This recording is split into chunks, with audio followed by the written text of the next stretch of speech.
അപ്പോൾ ഭഗവാനെ സ്നേഹിക്കാൻ ഉള്ള അവകാശം, ഭഗവാനെ സാക്ഷാത്കരിക്കാനുള്ള അവകാശം നമ്മുടെ അകത്തുണ്ട് എന്നുള്ള ബോധത്തിൽ ഭഗവാനെ സ്നേഹിക്കാൻ തുടങ്ങുന്നുള്ള ഭക്തിയുടെ ആദ്യത്തെ പടി. ഭക്തിയൊന്നും ആയിട്ടില്ല അപ്പോഴും.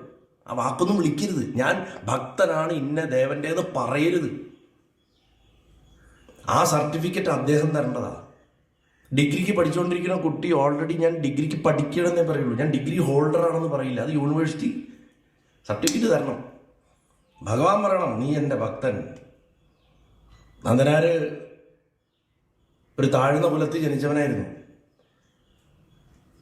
ചിദംബരം ക്ഷേത്രത്തിൻ്റെ ഏഴയലത്ത് വരാൻ പറ്റില്ല.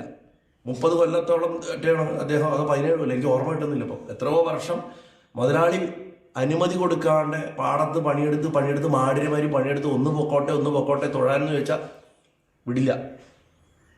നമ്മളാണെന്നുണ്ടെങ്കിൽ ലീവ് എടുത്ത് മുങ്ങും. ഇതാ പോയിട്ട് വരും ശബരിമലയ്ക്ക്, അല്ലേ? രാവിലെ പോയി വൈകുന്നേരം തിരിച്ചു വരും. അതുപോലെ പോലും ചെയ്തില്ല.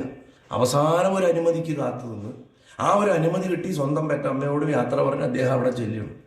അങ്ങനെ ചെന്ന് നിന്നിട്ട് 1 മാസക്കാലം ചിദംബരത്തിൻ്റെ പരിസരങ്ങളിൽ ചുറ്റിത്തിരിഞ്ഞ് നടന്നു, പേടിച്ചിട്ട്. നഗരത്തിൽ കയറി ആൾക്കാരടിച്ചാലോ, താഴ്ന്ന ജാതിയാണ്. ആ സമയത്ത് ഭഗവാൻ 2999 ദീക്ഷിതന്മാർക്ക് സ്വപ്നം കാണിച്ചു കൊടുക്കുന്നത്, നന്ദൻ എൻ പരമഭക്തൻ വന്നിരിക്കാ എല്ലയിലേന്ന്. ഭഗവാനാ പറയണത്. മഹാദേവൻ സ്വയം പറയണം, എൻ്റെ ഭക്തൻ വന്നിരിക്കണമെന്ന് ഭഗവാൻ പറയണമെങ്കിൽ.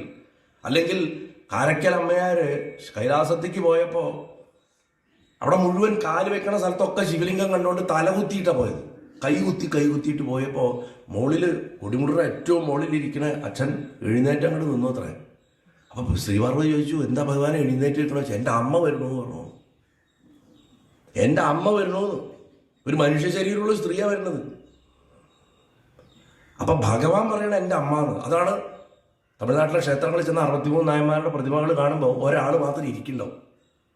കാരക്കലമ്മയാർ ഇരിക്കുന്നുണ്ടാവും. കാരണം മകൻ്റെ മുന്നിൽ നിൽക്കേണ്ട ആവശ്യമില്ലല്ലോ. ബാക്കി എല്ലാവരും തൊഴുതാൻ നിൽക്കുക. തിരുജ്ഞാന സംബന്ധരും മാണിക്യവാസകരും സുന്ദരമൂർത്തിയാനാരും ഒക്കെ തൊഴുതു നിൽക്കുമ്പോൾ കാരക്കലമ്മയാർ ഇരിക്കുന്നുണ്ടാവും. അപ്പം ഭക്തിയുടെ ആദ്യപടി സ്നേഹമാണ്. സ്നേഹിക്കുക. അവിടെ ഞാൻ ഭഗവാനെ പ്രേമിക്കുക, ഭക്തി ഉണ്ടായിരിക്കുക എന്ന് പോലും പറയില്ല. സ്നേഹിക്കുക. ഒരു മനുഷ്യനെ പോലെ പിണങ്ങണം, വിരട്ടണം, ഒക്കെ ചെയ്യണം, സംസാരിക്കണം. നമ്മൾ വിചാരിക്കും ഇതൊക്കെ കേൾക്കണ്ടാവുമെന്ന്. കേൾക്കുന്നുണ്ട്, ഇതെല്ലാം കേൾക്കുന്നുണ്ട്.